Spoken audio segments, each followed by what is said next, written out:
All right, we're back with Bad Points. I got Mr. Dan Wiggins with us again. He's a busy man, but he's some time for me. In my youth, in elementary, junior high, high school, whatnot, K through 12 education, MLK was painted like Martin Luther King Jr. was painted like a saint.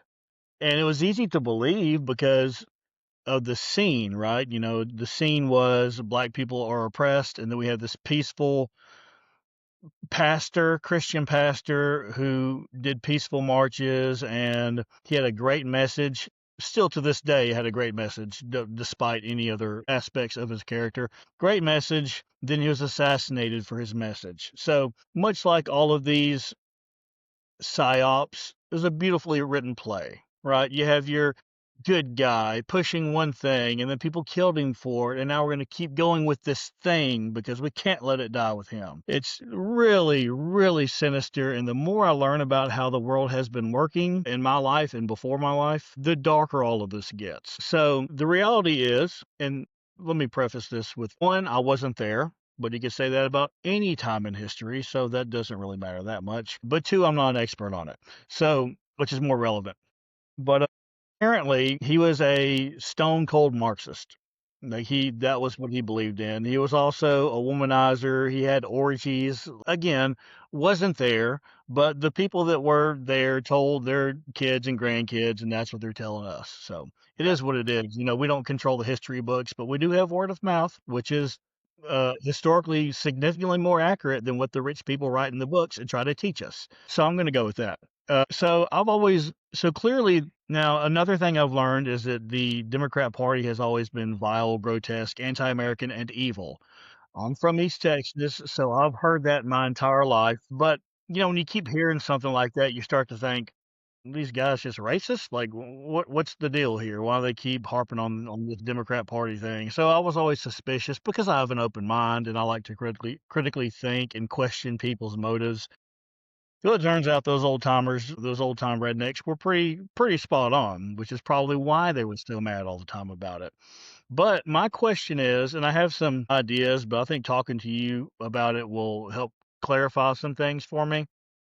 What And again, I have my theories, but I'm gonna let you talk about it. Why did the Democrat Party push so hard for the civil rights era? And I will say this first. Another thing I've noticed, you know, the Patriot Act, No Child Left Behind. They always give them the most, you know, a name that you can't argue with. Like, well, of course I want the Patriot Act. I'm a patriot.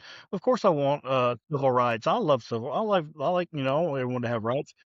So that's another red flag for me. But why did the demons in the Democrat Party push the Civil Rights Act? What were they standing to gain from it? Well, so the first thing is they didn't actually push the Civil Rights Act. They were quite opposed to it. Do you Did know? they apprehend? Yeah, I did basically, not. yeah.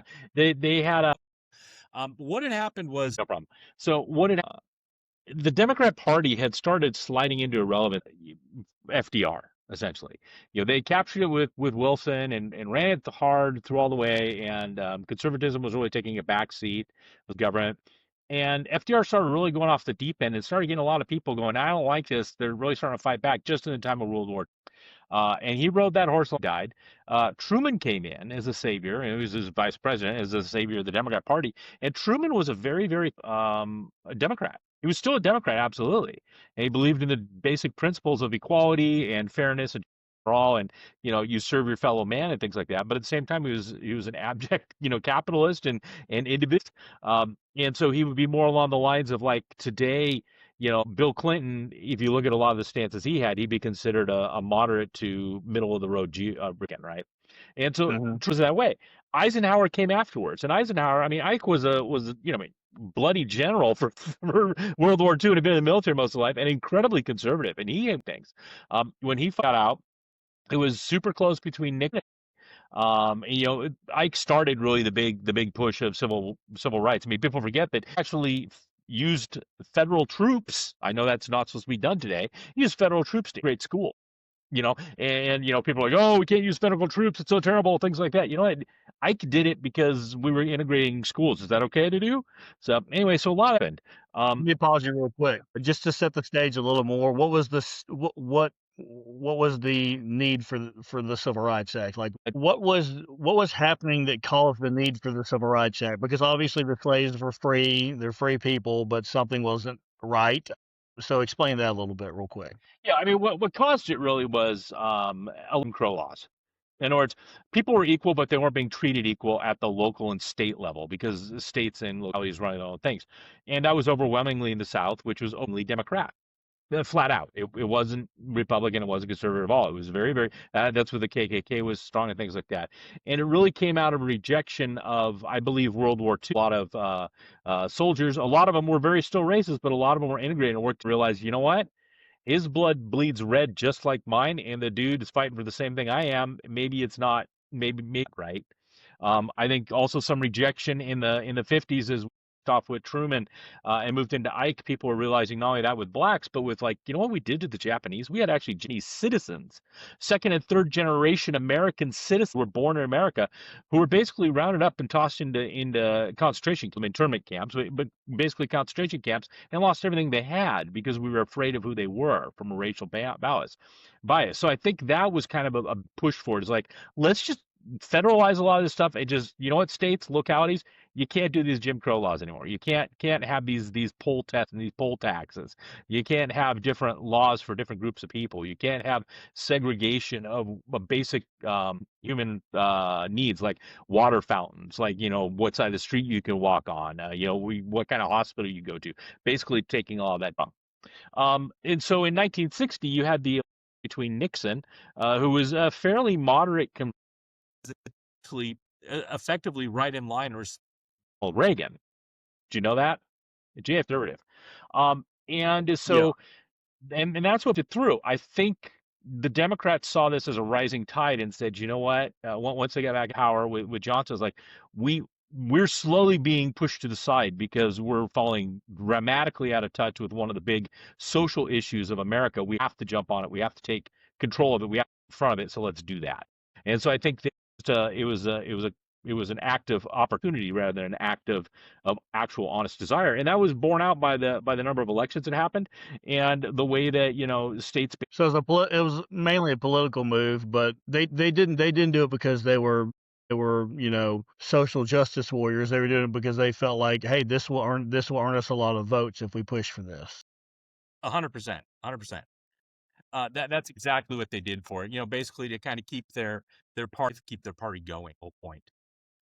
So it was a very, and partnering up with MLK was part of that. You know, they wanted to work with that. Now, there is a bit of an issue in that he was much more of a Republican leaning guy, and his family had a history of being with the GOP. So that was something to too. So if they could actually appear like they were his friends and that he was part of them and things like that, makes. But you know, Johnson is famous and documented for saying, you know, if we pass this stuff through, we'll have those, votes.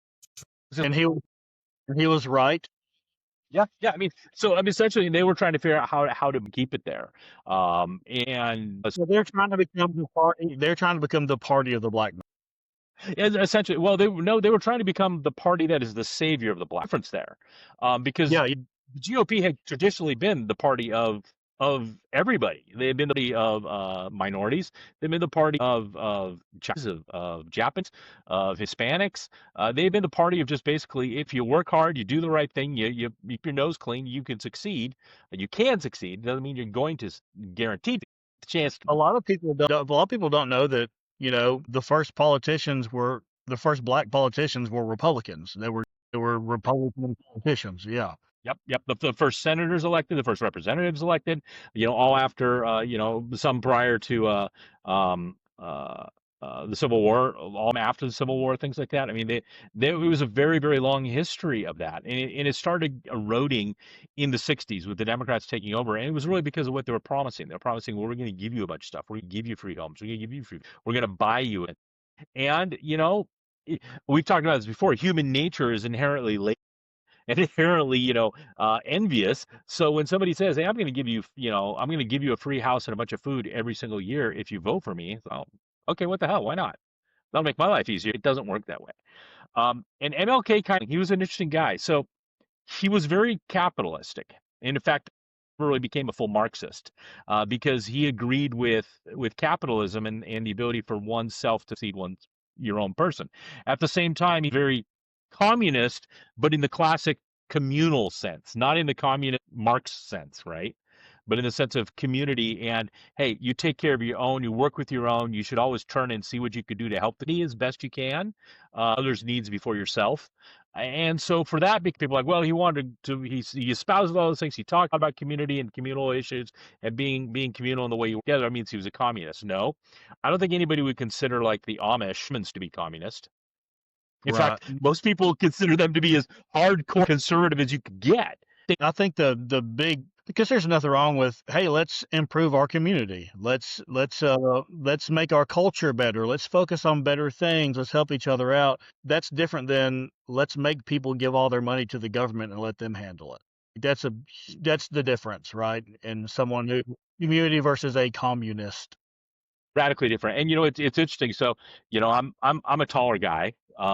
And at grocery stores in LA, nobody ever asked me to help get things off top, right? Just things like that. Walking around in Las Vegas, people are like, like, excuse me, sir, can you get, like, no problem at all, and I'll help it. Or I'll just go and volunteer and they'll get in LA. People are like, what the hell are you doing? So it's, even though they're both big cities, there's that small town communal attitude here in Vegas, once you're outside the strip, of, hey, you just help people out. If you see somebody needs help, you just help them out. Hey, I'll take the cart back for you. Oh, here, let me get that big. Last weekend we were at Costco, the wife and I, and this lady trying to, a teenage girl who's pretty petite, was like, okay, mommy, we'll get the bottle, one. And her mom's like, yeah, can you get that? And she's laughing at her. They're both trying to get. I'm like, let me get those for you and put them in your cart. You're like, oh, thank you so much. You try that. And so, communism. And JFK, I mean, he had a lot of good things. He had a lot of bad things. He's like all of us, right? But he was very much more about that. And so his appreciation of Marxism and communism was like, hey, it really stresses how important it is to build a community and to elevate community of oneself, right? And communism does that. But then it goes one step further and says, and because it's above you, have no value if the community decides you don't. Well, that's kind of where he broke. He said, well, but kind of like this, independent kind of thing in a little capitalism and kind of doing your own thing. So a lot of people on the left are trying to capture him and claim, well, he was a Democrat socialist, he was a communist. No, he wasn't. He was an individual, believed very much in communal life, in elevating others around you as best you can, but also in maintaining your independence. Right. Did he, because a big problem with, maybe the problem with the typical black culture, which I don't like. I like individuals. I want to be I don't even know what white culture is.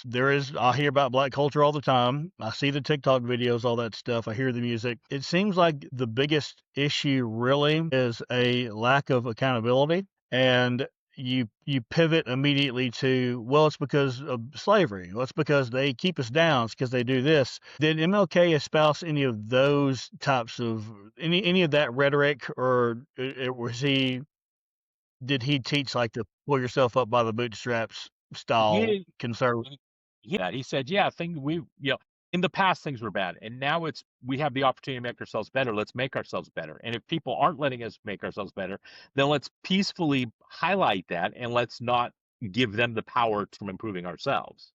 And so some people took that attitude of being kept down somebody else springs directly from a communist or social mindset in the world of government is everything, I am nothing. Thus, anything that happens to me because government does it, which means there must be evil government to me. As I've said many times, in communism or even socialism, the people are all that matter. Person has no value. So because the people have dictated that it should. And whether that's actually the people or some bad actors inside the people, it's somebody else oppressing you. It must be because nobody else has that ability. Okay, so and there's a guy on TikTok. He's a black guy, super intelligent guy. He's doing a whole documentary about MLK, and I'm probably gonna watch that at some point. Then we'll revisit this. But we got about 20-ish minutes left. The next thing I wanted to ask is In a very broad, condensed sense. So pretend like someone knew nothing about Christianity and they asked you, what are Christian ethics? What would you tell them? Christian ethics, what I would tell them is number one, recognize that you are part of what goes on around you. And I'm going to pull God out of it because if somebody doesn't understand what Christianity is, religion is really, they don't understand the concept of God. They don't Approach know this the from Bible, they our don't know God. Yeah, That's right. I'm going to approach this from an understanding that somebody understand what God or a God is, right? So right. in my mind, the way I would pitch that is, basically humanist version of what Christianity is. Christianity is about realizing that we are all part of something bigger than us, that we are created here to work amongst ourselves, to make ourselves better, to uphold people, to not ever take from each other. And by take, that's not just material products. That means time. That means value. That means belief that there is a certain sense of the group is stronger than the individual, but is not more important than the individual. So it becomes that kind of approach. That's really what Christianity is at the end of the day, is trying to say, how can I make the world a better place? How can I make those around me improve themselves? And at the same time, going to improve me as well. What can I use with the time that I'm given and the talents I'm given to make myself better, a better place overall for everybody? That's at its heart what it is. And then it goes on beyond that if you all learn more about God, things like that. But I think at the heart, it's what it is. It's about elevating the fact that we have a communal existence because we are social in this right now, right? you know, Right. we are social creatures, and we yearn to live in social groups. We yearn to be together in groups, but at the same time, we are all completely unique individuals, and you have to balance that offset of what's more important. And the reality is, they're equally important. And a person, the individual, gets to choose how much themselves they are willing to commit or contribute to the group. The group cannot demand from anybody else, and that's ultimately what Christianity, what individualism is. And Christianity is about the understanding that I do need to take care of those around me because of Yeah. Okay, so the seven Christian ethics. Why is faith important? important because at the end of the day, you have to believe in something. Not everything is empirically provable. And people are like, well, what do you mean? Everything's empirically provable. Dan, you're a scientist. You got, degrees and PhDs and shit like that. Yeah, you're right. I do. At the end of the day, though, we don't know what magnetism is, and we don't understand gravity. We know what influences gravity, and we know we can measure gravity, but we don't know where it comes from. So at the end of the day, I have to have faith that there is something out there that creates gravity. There is something out there that creates magnetism. Why do they have different effects with range? Things like that. We don't understand that at a scientific level. So at some point to make a faith adjustment, which is I just accept it as is, and I can't define or prove why I accept it, but I believe it makes things better. So from us, we actually have faith. We have to. We try to prove that as much as we can, but there's going to be those things we can't. In a personal life, why is it better for me to not just go out and randomly kill people and take what they have? I just have to believe at faith that at the end of the day, it's better for them, which means it's probably going to be better for me. I can't prove it. I can't do better about it.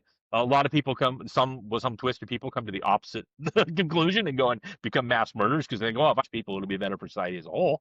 But that's not what I believe. So faith, at the end of the day, is essentially a person's commitment to how they want to live the life, and that's what's important. Is when you make a commitment to how you live your life, then that becomes the basis upon which you take your actions, and how you take your actions, how you then influence those around you.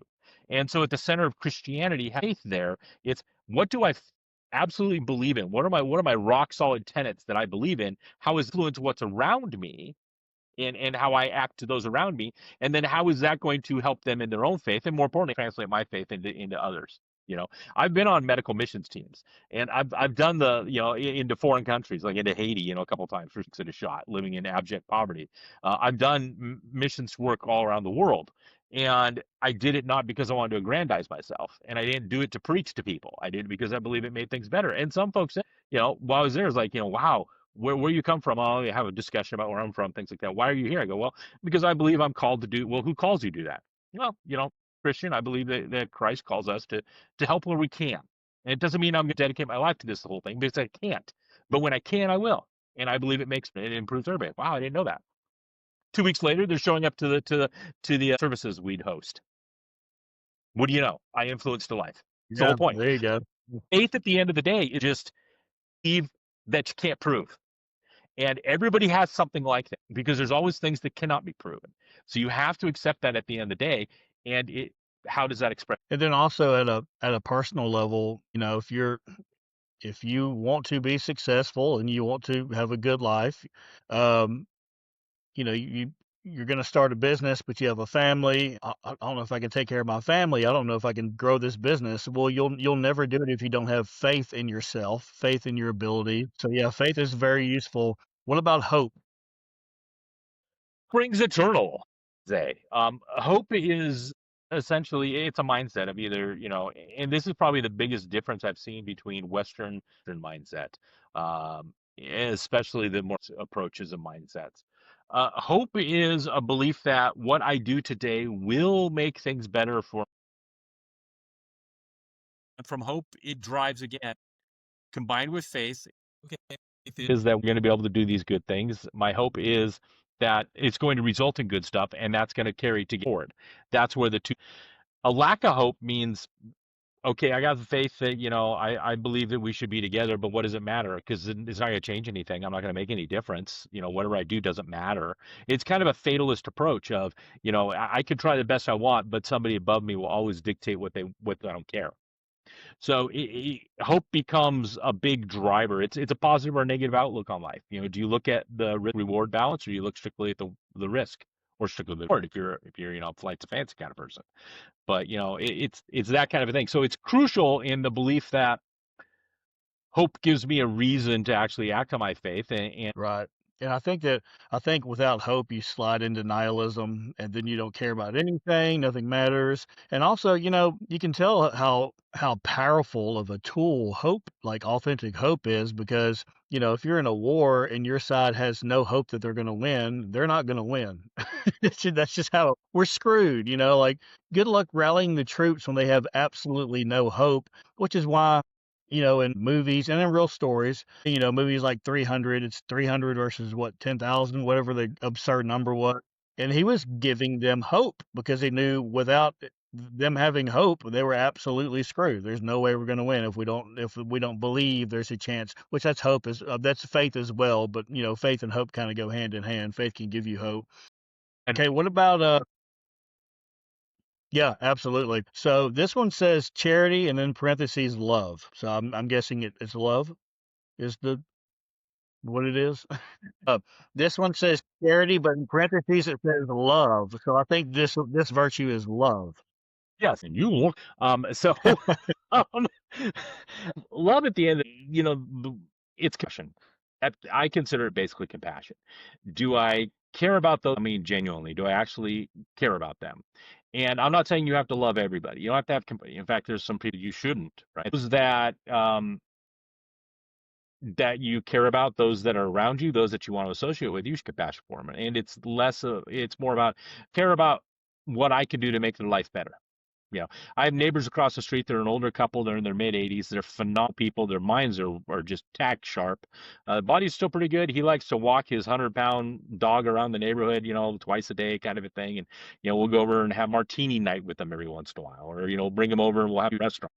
Um, and I have strong compassion for them, and they know that if there's anything they ever need, they can just call and I'll go do it. And it's not because I feel obligated to. It's not because I'm trying to witness to them or convert them. It's like because I genuinely like them and I want to make their life easier. And if you know what, having me changing the air conditioner vents filters 4 times a year instead of them.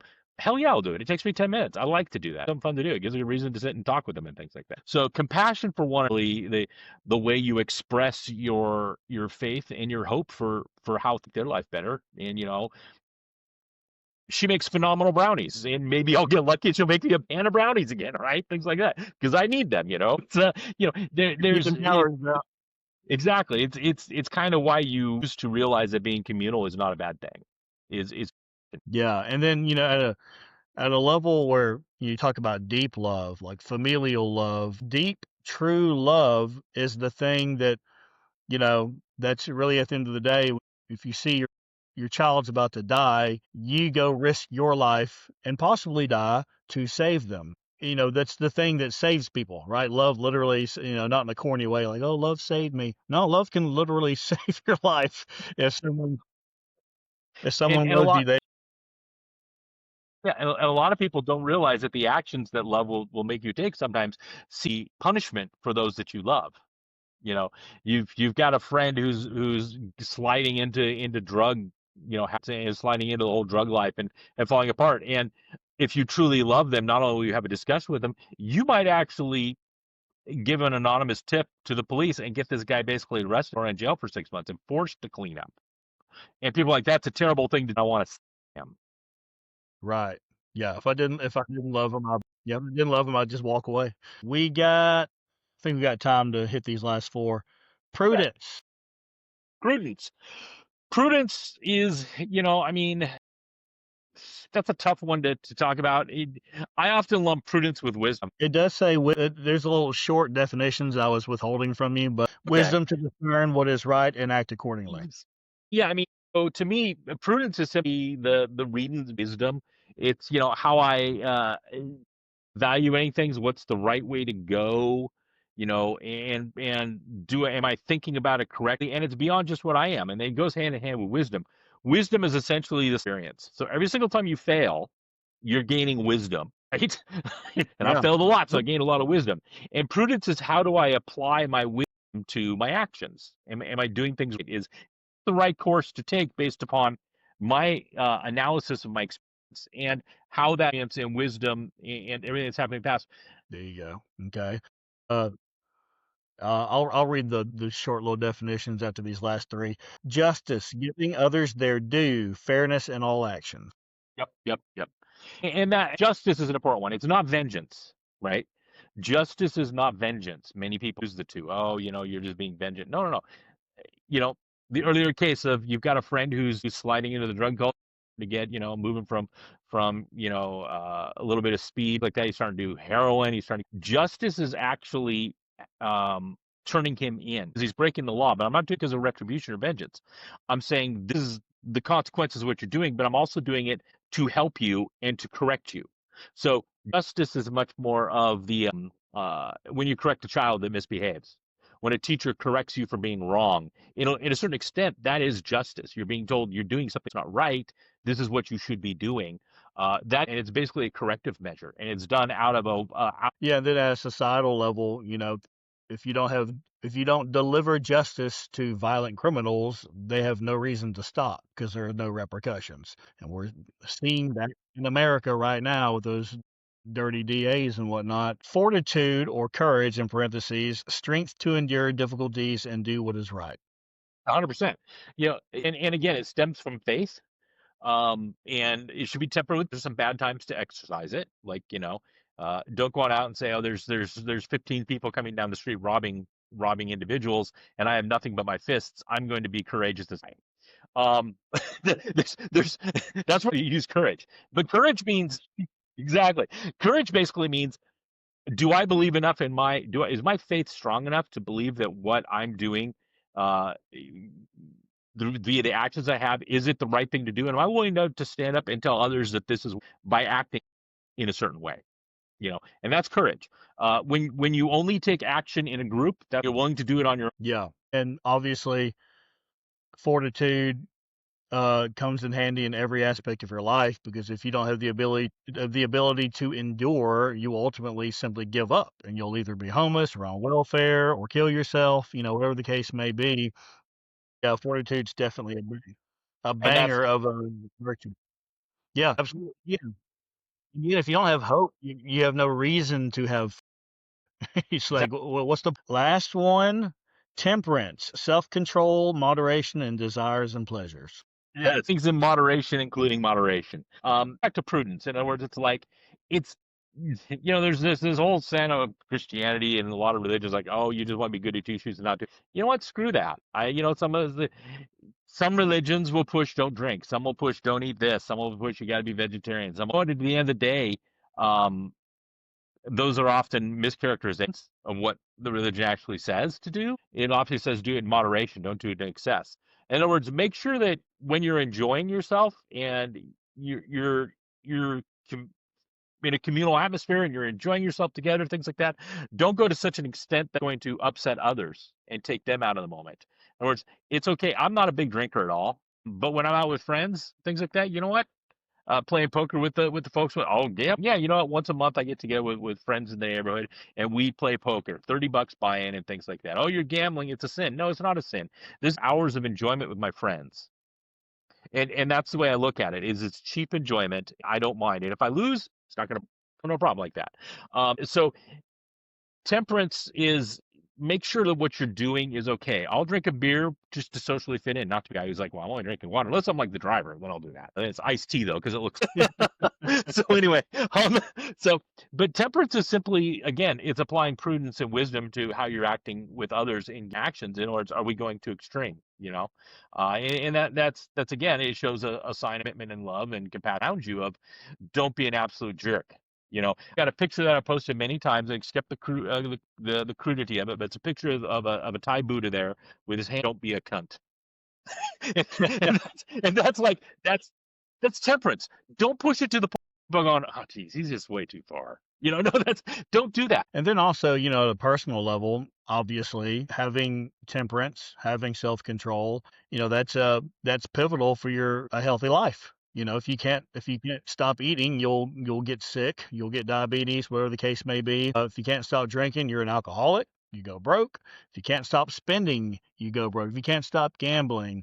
So really temperance is which really all of these virtues are a bulwark to sin, but ultimately if you have temperance, if you have self-control and you do know right from wrong, you don't have a problem, right? That's self-discipline. That's the ability to say, no, I've already had too much, or no, if I have another one, it's only gonna make my life worse, right? Instead of That's why I hate. You remember? I'm sure you know the rapper Drake, or you know of him. Not sure you've met him, but he made famous. I remember I lived in White House, Texas. I must have been in my early to mid 20s. He made the famous ethos, I guess, YOLO. You only live once, which could be interpreted as a good way. Hey, you know what? Go ahead and start that business. You know what? Start your family, have the kid. You'll find out a way. But it was, of course, in the dirty, rotten, scandalous, disgusting American culture, it got turned into, yeah, get the face tattoo. Yeah, go to the orgy. Try crack. You only live once, right? So they really screwed the pooch with that YOLO thing, which I will argue it was probably intentional by someone, but I don't know. I think it's awful easier to sell, and he is trying to make money. So if you say YOLO, throw temperance out the window, do what you want to do, that's more appealing to young, stupid people. 100%. It becomes a justification of, well, I only live once. I'm going to give everything a shot. I'm going to try it. Why the hell not? Whereas wisdom would be reflecting back, going, oh, well, I tried similar things and they almost always failed miserably. And then prudence would be like, yeah, I probably shouldn't do that then, based upon my wisdom experience in the past, based upon what I'm doing, based upon how it turned me and those around me. I probably shouldn't do that. So temperance is very much that. It's not saying don't go out and experience, saying make sure that we're being done in the right way and understanding. But also it gets back to the compassion thing of understanding that everybody's um, temperance is different. Everybody has different.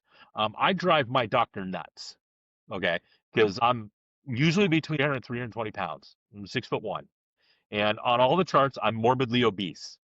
And every time I go in there, he's like, your cholesterol perfect, your resting heart rate. How the hell do you get a 47? Your blood pressure is perfectly fine. You never have a problem. You're not pre-diabetic. You're nothing like that. My wife, she's a skinny little Chinese girl. She's pre-diabetic and she's all in blood sugars. How does that happen? Everybody's bodies are different, right? Like I'm actually the small one in my family. I get around my cousins, all the male cousins, like it's good. They're all like high dropouts, or some of them I think actually graduated high school. And be honest, like it's a good thing he got a brain and actually went and got a bunch of college degrees because he's tiny. Because they're all like 6'7", 8, 400-pound farm monsters, right? And so, Gosh, boys, truly a monster. they're truly monsters. I mean, it's like you're like they're like NFL football lineman size people. They're UE star size. I mean, they're like monster people. And it's like people, why aren't you intimidated by big guys? Because I grew up around big guys. I'm myself, but I'm tiny. And so temperance is I have doing is not in excess for myself, if it's something physical or whatever like that, but also it doesn't lead others to be that way too. Just because, I can drink most people under the table doesn't mean I should go out and start drinking competitions left and right. That's not right. That kind of thing. If you're a super, CrossFit kind of person, ultra fit, don't go out and get your fat friend to say, okay, we're going a 30-mile jog. No, that's going to kill the man. So Right. again, it's understanding what you can handle and what others can handle can be very different, and then making sure that you shade it accordingly in the view of compassion between them. So, but It's funny that you talked about how you're 310-ish pounds and your blood work's good, all your measurements are good. And I'm sure you're familiar with Ron Swanson. There's an episode where he's sick or something, and the nurse lady is like, Ron, you have to go to the hospital. He's like, no, I'm good. Because he's, libertarian man's man type guy. And she basically forces him to go, and the doctor comes back and he's like, you have perfect everything as if you're 14 years old. Like, what's the deal? And she looks at him and she's like, you drink like a fish. You drink entire bottles of whiskey in one sitting. You eat like a maniac. You might as well be a dump truck. You put so much food, whatever you want to eat in your body. He said something along the lines of like, I know my body. My body's different than your body. I know what I can and cannot do. I've been alive long enough to know what I can get away with, and I'm good. yeah, Leave me alone. That's basically what he and said. at the end of the day, that's it. It's like there's no there's no right or wrong, and in terms of how treat their body, they know if it's being done right or wrong. And I think that's where it gets back to that whole faith thing of like, I believe I know what's supposed to happen. I believe I know how I'm supposed to live my life. I believe I have unique talents and abilities, and it was gifted with a body the way. So the one thing that always shows up blood test, stat levels, my hemoglobin. I Hmm. am beyond, Yeah, I mine mean, gets my have a lot too. yeah, I mean, my doctor's like, never seen anybody get within 20% of you. You're like skyrocket off the chart. They run the test twice because they're like, there's no freaking way he has that much. I'm like, but this is why I sleep 4 hours a night. This is why I can go 18 hours all day long because I'm just carrying a shitload of oxygen and energy in my. This is why I heal at super speed because I get everything right away because I got way too much of it. Um, God made me that way for a reason, right? There's a reason why I'm that way. There's a reason why I got the mind that I have. Things like trying to use that for the betterment of society, by doing cool things, by starting a hearing aid company. There's people that need hearing aids worldwide, and everybody ignores them. And I'm working on a startup right now to get hearing aids launched that'll enable people to get hearing aids around the world for under $100 a pair, state of the art ones. And I would love to have on my tombstone and say, he brought hearing to 500 million. I mean, that's a cool thing to have. And I'm not out of like, well, I'm going to get rich because I'm already comfortable because I think it's the right thing to do.